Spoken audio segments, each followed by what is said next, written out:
안녕하세요. 경기도 재수 합격수기 발표 시작하겠습니다. 저는 1차에서 컷으로 11점 높게 붙었고 최종 합격으로는 11.15로 꽤나 높은 등수로 합격을 했습니다. 그러면 이제 들어가기에 앞서서 목차를 먼저 설명드리고 합격수기 시작하겠습니다. 우선 제가 교육학과 전공 2차 준비를 토대로 합격수기를 준비를 했는데요. 2차 준비 내용은 좀 길어서 아트패스 합격수기 게시판에 올려뒀으니까 그걸 참고하시면 좋을 것 같습니다. 자, 그러면 이제 교육학에 대해서 이제 말씀을 드릴 건데요. 저는 교육학을 초수에 17점을 받았고 재수에는 20점 만점을 받았습니다. 이때 제가 교육학을 재수 때 수강했던 강의랑 강사를 선택했던 이유, 그리고 진행했던 스터디 진행 방법에 대해서 말씀드리도록 하겠습니다.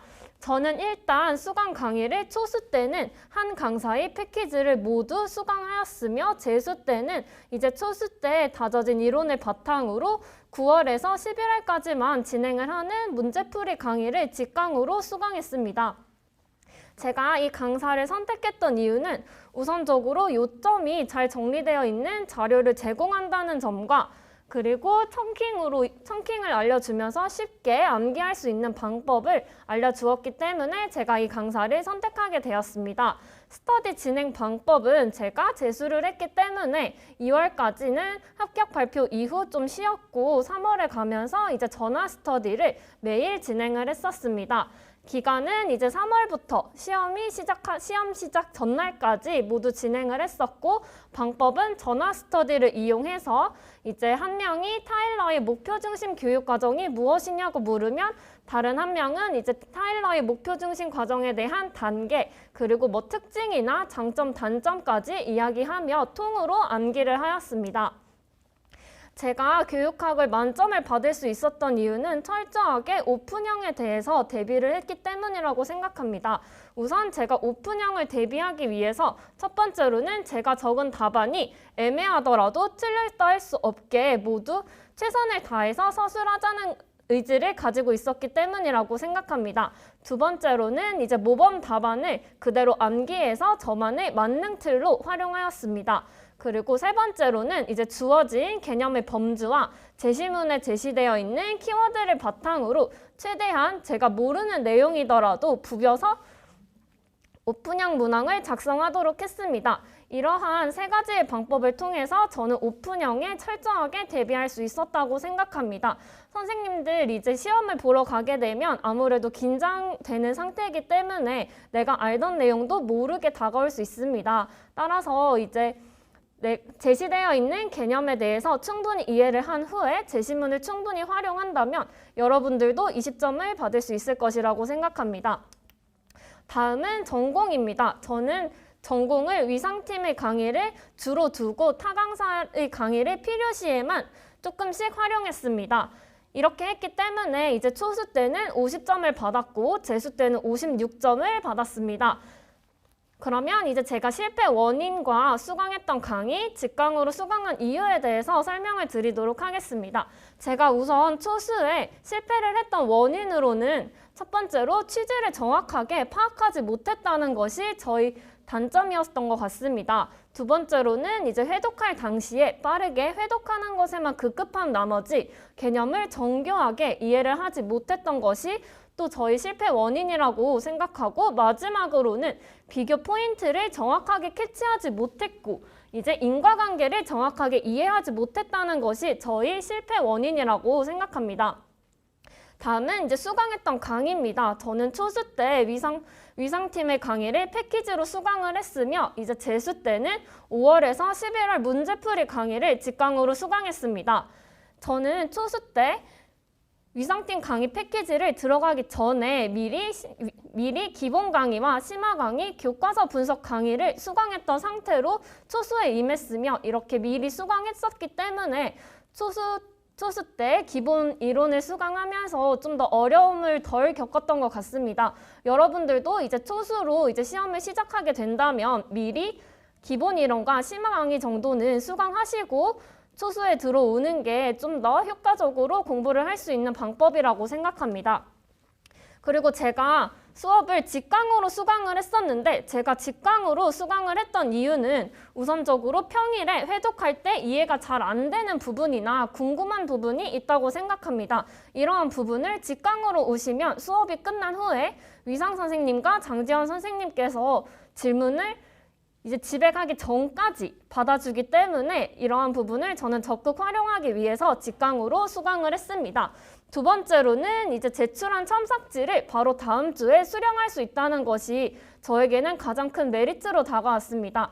왜냐하면 제가 작성했던 답안을 보고 답안과 모범 답안의 차이를 비교를 하는데 인정되는 답안이 있을 수도 있고 없을 수도 있습니다. 이러한 부분을 위상팀에서는 그 다음 주에 이제 첨삭 결과를 알려주기 때문에 저는 이러한 부분 때문에 직강으로 수강을 했습니다. 세 번째로는 이제 대면 첨삭 시에 장지연 선생님께서 내 답안에 부족한 부분을 알려준다는 것이 저에겐 가장 큰 장점이라 직강으로 수강하게 되었는데요. 이렇게 대면을 첨삭을 할 때 장지연 선생님께서 여기에 내가 쓴 답안에 대해서 어떤 부분이 부족하고 어떤 키워드가 더 들어가야 하는지 내가 어떤 부분에 중점을 두었기 때문에 이러한 답안을 쓰게 되었는지를 철저하게 분석을 해주십니다. 이러한 부분을 적극 활용하기 위해서는 저는 직강으로 수강하시는 게 여러분들이 좀 더 빨리 합격을 할 수 있는 길이라고 생각합니다. 다음으로는 제가 위상팀을 선택했던 이유에 대해서 말씀드리겠습니다. 첫 번째로는 이제 판서를 활용하여 이제 전반적인 흐름을 먼저 설명한 뒤에 책 강의 기본서에 있는 내용을 다시 수업을 하기 때문에 이러한 연역적인 방법으로 좀 더 개념을 철저하게 이해할 수 있어서 저는 선택을 했습니다. 두 번째로는 이제 비교 포인트와 중요한 부분을 찝어서 다뤄주기 때문에 내가 무엇이 중요하고 무엇은 버려야 되는지를 알 수 있어서 수강을 했습니다. 그리고 세 번째는 이제 강의가 끝난 후에 질문을 했을 때 질문을 했을 때 강사님의 답변을 이해하지 못했다면 이제 다른 방식으로 더 풀어서 설명을 해주시면 이해할 수 있을 때까지 설명을 해주셔서 이제 재수 때도 같은 강의를 수강하게 되었습니다. 그리고 네 번째로는 이제 위상팀의 강점인 이제 팀티칭으로 수업을 한다는 점입니다. 이렇게 팀티칭으로 수업을 하기 때문에 이제 문제풀이 시즌에 다른 강사들보다 더 다양하고 폭넓은 문제를 접할 수 있다고 생각하여 수강을 선택하였습니다. 다섯 번째는 이제 제가 알고 있는 개념을 활용하여 조금이라도 답안을 쓸 수 있게 문제를 출제하기 때문에 답안을 쓸 때 모르는 문제가 나오더라도 응용해서 풀 수 있는 힘을 길러주어서 선택하게 되었습니다.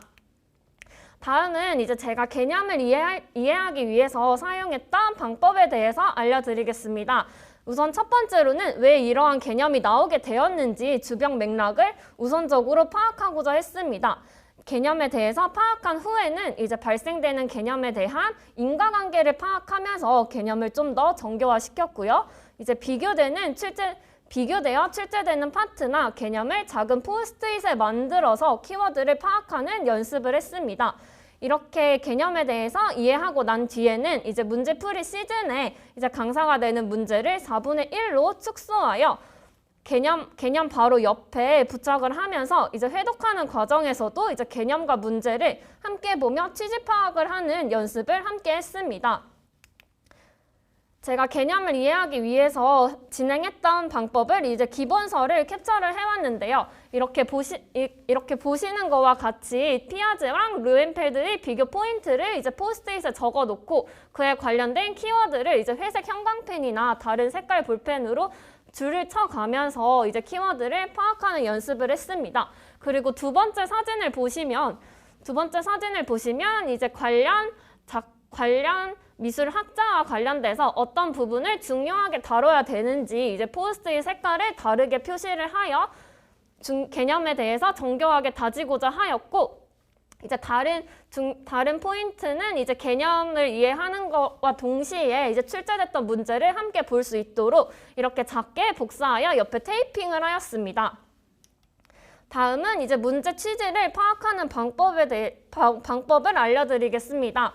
우선적으로 저는 위상팀의 5, 6월 강의에 있는 서술 및 논수령 강의를 적극 활용하였습니다. 처음에 이제 A4 용지에 강사 선생님의 문제를 4분의 1로 붙이고 내가 쓴 답안과 강사가 주는 모범 답안을 이제 아래 위로 붙여놨습니다. 그 다음에 공통되는 키워드를 체크해서 내 답안에서 어떤 부분이 부족한지 파악하는 연습을 했습니다.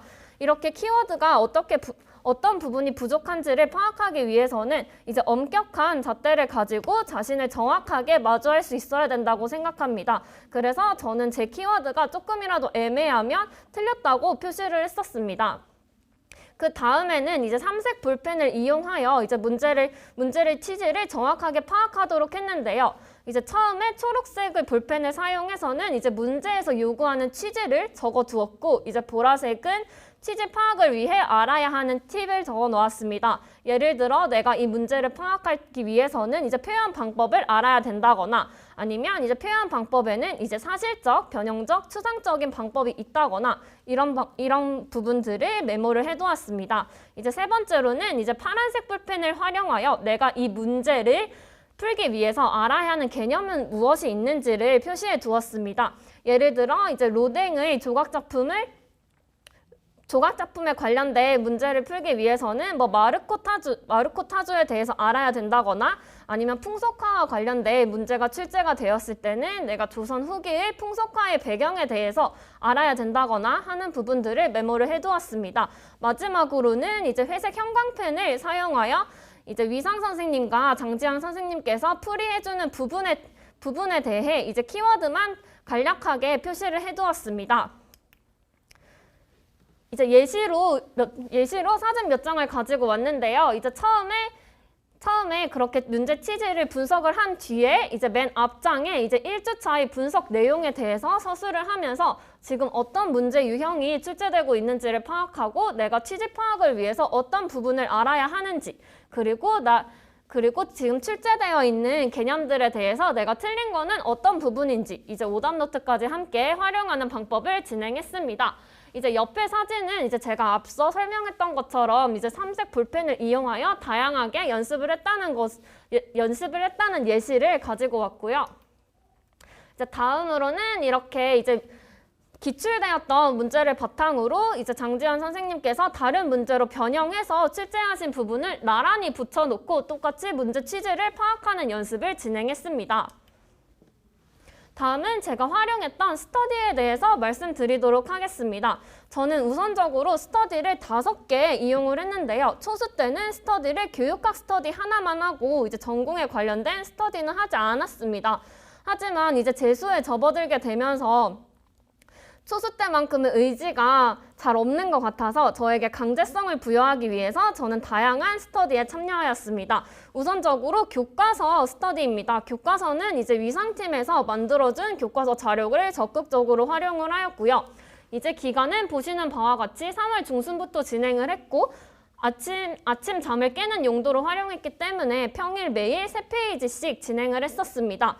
이렇게 매일매일 회독을 하면서 저는 2회독 정도 끝나고 2회독 정도 한 후에 스터디를 종료를 했었고요. 이제 방식은 전화 스터디로 진행하고 이제 위상팀에서 중요하다고 찍어줬던 부분을 위주로 이제 문답하는 방식으로 진행을 했습니다. 다음은 표현 스터디입니다. 저는 표현 스터디는 이제 만들어져 있는 체크리스트를 적극적으로 활용을 하였고, 기간은 월, 수, 금 3월부터 시작해서 시험 전주까지 진행했습니다. 대략적으로 소요 시간은 1시간 정도 걸렸던 것 같아요. 그리고 회독 수는 이제 체크리스트를 기반으로 해서 총 4회독 정도 진행을 했던 것 같습니다. 방식도 역시 전화 스터디로 진행을 하였고, 체크리스트를 보며 돌아가면서 문답을 하고 부족한 키워드는 무엇이 있는지 보충해주는 방식으로 진행했습니다. 미결론도 표현 파트와 같은 방식으로 회독하고 진행을 했으며, 이제 기간은 제가 미결론 전화 스터디를 하지 않고 있다가 9월쯤 되면서 미결론의 부족을 느껴서 제가 따로 추가적으로 했기 때문에 8월부터 시험 보는 전주까지 화요일, 목요일 1시간 정도 진행을 했었습니다. 용어사전 스터디인데요. 저는 개인적으로 용어사전 스터디는 추천하지 않습니다. 왜냐하면 제가 스터디를 해봤는데 이제 제가 올려야 하는 단어만 보고 점점 잘 안 보게 되더라고요. 그래서 엄청나게 도움이 되지는 않았던 것 같아서 굳이 용어 사전에 대한 스터디는 추천을 하지 않습니다.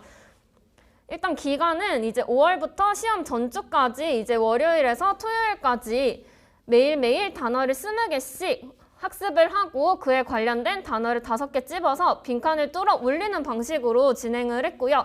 그 올리는 단어에 대해서 밑에 이제 공부를 하고 댓글을 다는 방식으로 네이버 밴드를 적극적으로 활용했습니다.